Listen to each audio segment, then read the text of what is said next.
कल हमने आपके साथ एग्रोनॉमी के क्लास में डिस्कस किया था ड्रेनेज का, सरफेस ड्रेनेज और सरफेस ड्रेनेज के पहले मेथड को, जिसको कि हम कहते हैं लैंड फॉर्मिंग मेथड, उसको हमने आपके साथ डिस्कस किया। अब आज सेकंड है और वो है फील्ड डिचेस। फील्ड डिचेस के अंतर्गत कई एक मेथड आते हैं और ये भी एक सरफेस ड्रेनेज का ही एक अंग है और इसके द्वारा कई प्रकार की नालियां बनाई जाती हैं और जिसके द्वारा हम ड्रेनेज को हम अंजाम देते हैं या जल निकास को हम अंजाम देते हैं और उसी तरीके से हम अपने सारे ड्रेनेज की व्यवस्था को इसी रीति से पूरा करते हैं जिससे कि हम प्रॉपर ड्रेनेज को कर सकें।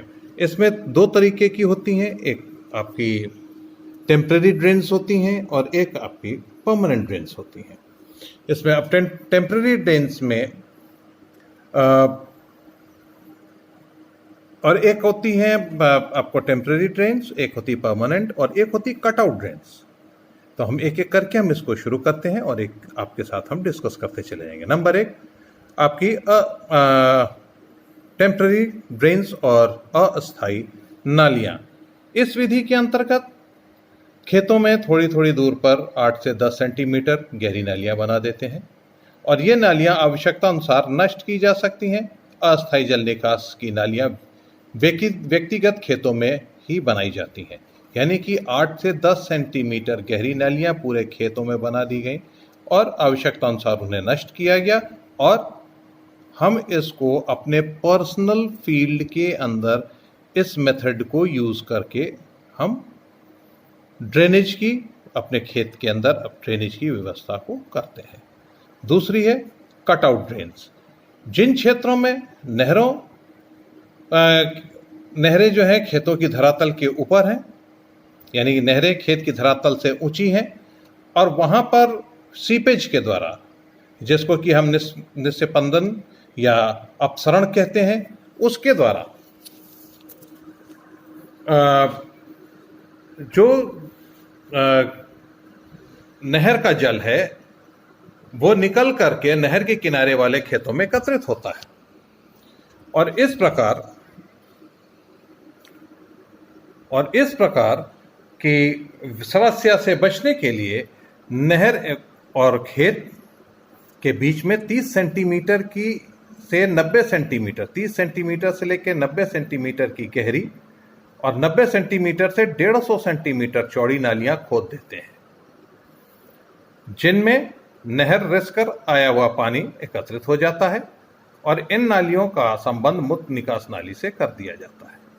यानी कि कटआउट जो ड्रेनेज है, इसके अंतर्गत हम करते क्या है, इसके अंतर्गत हम ये करते हैं कि जैसा कि अभी हमने आपको पूरा डिटेल बताया, कटआउट का मतलब है आपके फील्ड से नहर के बीच का जो संबंध है उसको कटआउट कर दिया जाए, उसको अलग कर दिया जाए।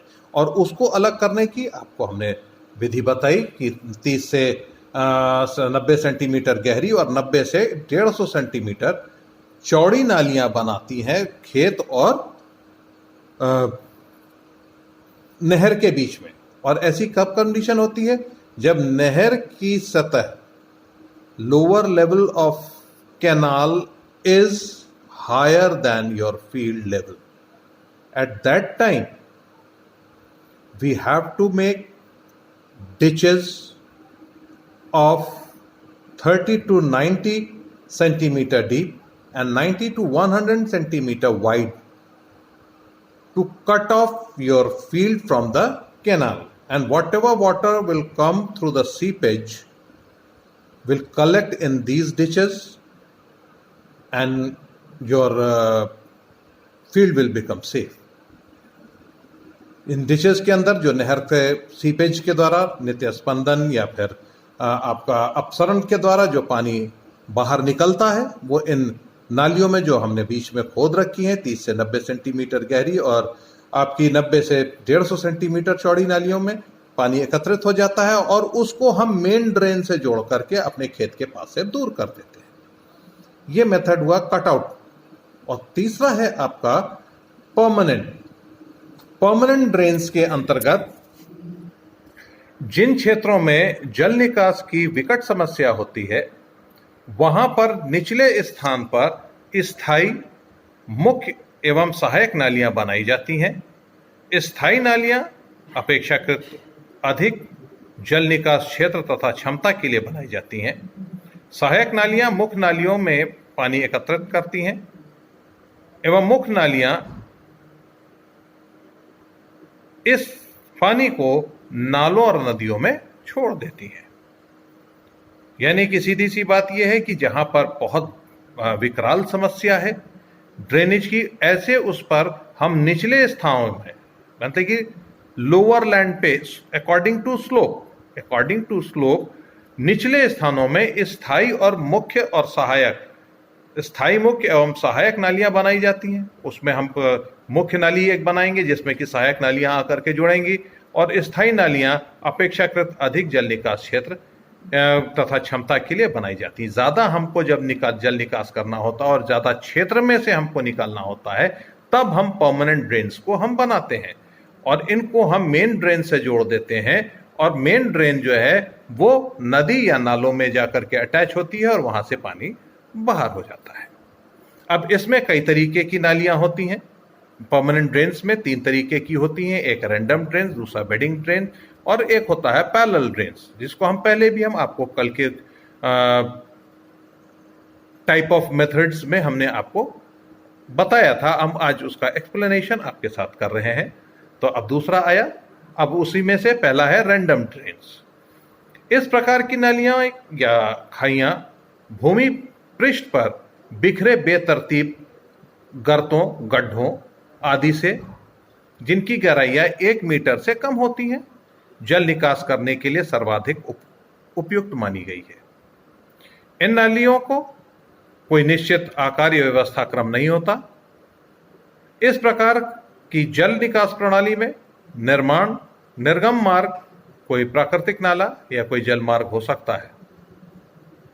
यानी कि हमारा जो खेत है जिसमें 1 मीटर से कम के गड्ढे या उबड़ खाबड़ सरफेस है, तो सारे गड्ढों को नालियों के द्वारा एक दूसरे से जोड़ करके अकॉर्डिंग टू स्लोप और लास्ट में हम ला करके एक एग्जिट हमारा वे है या एग्जिट डिच है जिसमें ला करके हम जोड़ देते हैं और ये सारा पानी उन सहायक नालियों से जो कि गड्ढों से जुड़ी हुई हैं उनसे होकर के हमारे मेन नाले तक आ जाता है और उस मेन नाले से होकर के वो नदी या नाले में जोड़ करके उसको हम अपने खेत से हम उसको बाहर कर देते हैं। इस प्रकार ज्यादा से ज्यादा पानी हम खेत से निकाल सकते हैं। गड्ढे में से हम निकाल करके बाहर करेंगे उसमें दिक्कत होगी, तो हम नालियों के थ्रू गड्ढे का पानी दूसरे गड्ढे में, दूसरे गड्ढे का पानी तीसरे गड्ढे में, अकॉर्डिंग टू स्लोप सारा पानी खींच करके हम आपके एग्जिट एरिया में ले आते हैं और वहां से मेन ड्रेन में अटैच करके उसको हम बाहर कर देते हैं। दूसरा है हमारा बेडिंग नालियां या बेडिंग ड्रेन्स या क्यारी विधि। इस विधि के में भूमि के पृष्ठ पर कम चौड़ाई की नालियां वाली क्यारियां बनाई जाती हैं, कम चौड़ाई की क्यारियां बनाई जाती हैं और 2 मृतपूर्ण डेड फरो के बीच के क्षेत्र को क्यारी कहते हैं। जैसा कि हमने आपको पिछले साल इंजीनियरिंग के उसमें बताया था और एग्रोनॉमी में भी बताया था कि 2 डेड फरो के बीच के एरिया को हम क्यारी कहते हैं और इसमें मृत कोण की ढाल समांतर होती है। क्यारी विधि में 1.5% से कम ढाल वाली भूमियों के लिए यह उपयुक्त होती है। जिसमें 1.5% से कम ढाल है उसके लिए यह अच्छी मानी गई है और क्यारियों की लंबाई 90 से 300 मीटर तक की होती है। चौड़ाई मंद जल निकास वाली भूमि में 13 से 15 मीटर तक होती है और उत्तम जल निकास वाली भूमियों में 17 से 28 मीटर तक होती है। पानी की निकासी मृत कोणों द्वारा की जाती है।